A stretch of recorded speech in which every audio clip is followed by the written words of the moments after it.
দেখো বন্ধুরা, কত সুন্দর একটা কালার এসেছে। দেখে মনে হচ্ছে আমি দোকান থেকে এনে এর বাটিতে ঢেলে তোমাদেরকে দেখাচ্ছি। এত সুন্দরই দেখতে হয়েছে, তেমনি হয়েছিল খেতেও সুন্দর। আর কালারটা তো এসেছে অপূর্ব সুন্দর। তো বন্ধুরা, তোমরা যদি এরকম একটা নিরামিষি সস তৈরি করতে চাও, তাহলে কিন্তু তোমরা এই ভিডিওটা এক্ষুনি দেখে নাও। তো hello friend, welcome back to my new video. তোমাদের ফুড বাঙালিতে ওয়েলকাম। তো আজকে তোমাদেরকে দেখাবো নিরামিষই একটা সসের রেসিপি।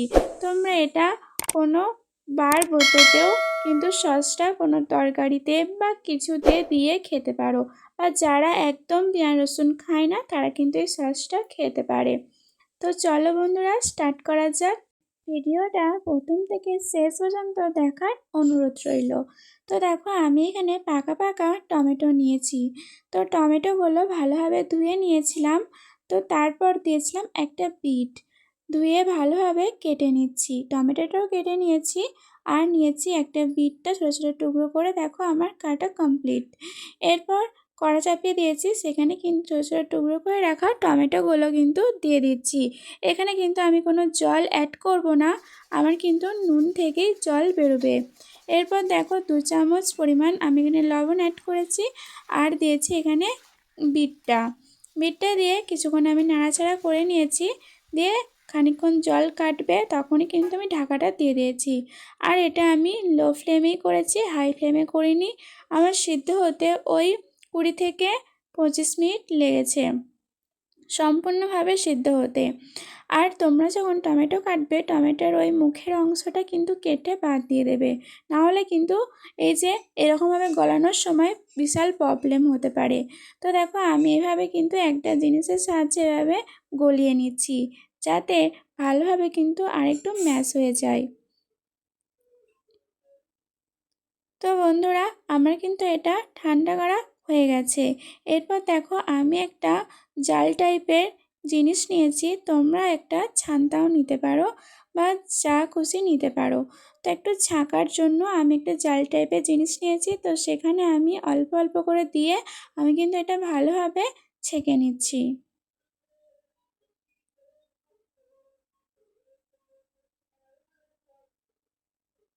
কালারটা দেখো কত অপূর্ব সুন্দর এসেছে না?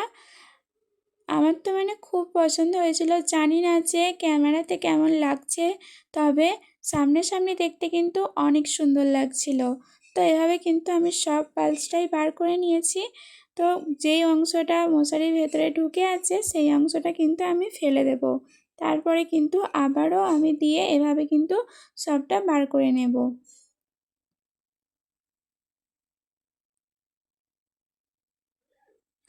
দেখো, আমি কিন্তু অনেকটাই পরিমাণে বার করে নিয়েছি, বেশ অনেকটাই হয়েছে।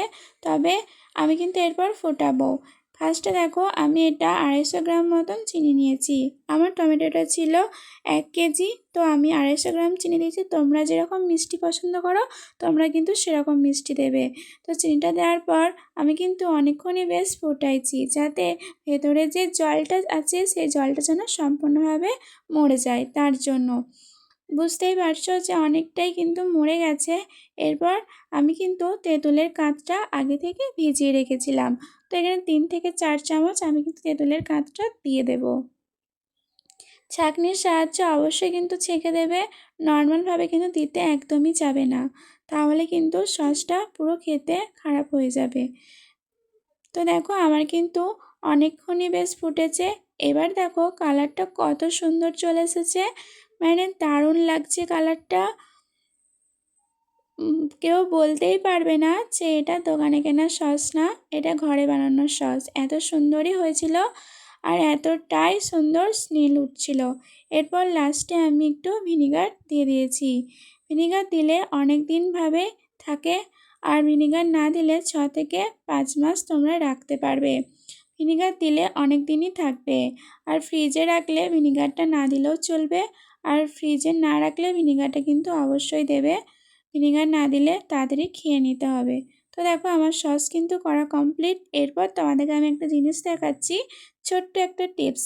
সেটা হলো কিভাবে তোমরা বুঝবে যে সসটা পারফেক্টভাবে হয়েছে কি না।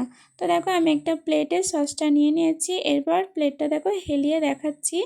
সসটা যদি গড়িয়ে চলে আসতো তাহলে জানতাম যে আমাদের সসটা পারফেক্টভাবে রেডি না। সসটা কিন্তু গড়িয়ে যাচ্ছে না, এক জায়গাতেই আছে, তার মানে আমার সসটা কিন্তু পারফেক্টভাবে রেডি। তো দেখো তোমাদেরকে আরেকবার করে দেখাচ্ছি যে কত সুন্দর হয়েছে আমার সসটা। সত্যি দারুণ হয়েছিল। আমি কখনো ভাবিনি যে নিরামিষ সস এত সুন্দর হয়। তো বন্ধুরা, তোমাদের ভিডিওটা কেমন লাগলো অবশ্যই জানিও। আর বন্ধুরা, ভালো লাগলে like, comment, share and subscribe করে আমার পাশে থেকো। বন্ধুরা, তোমরা অনেক ভালো থেকো, সুস্থ থেকো, আর এভাবেই আমার সাথে থেকো। টাটা বন্ধুরা।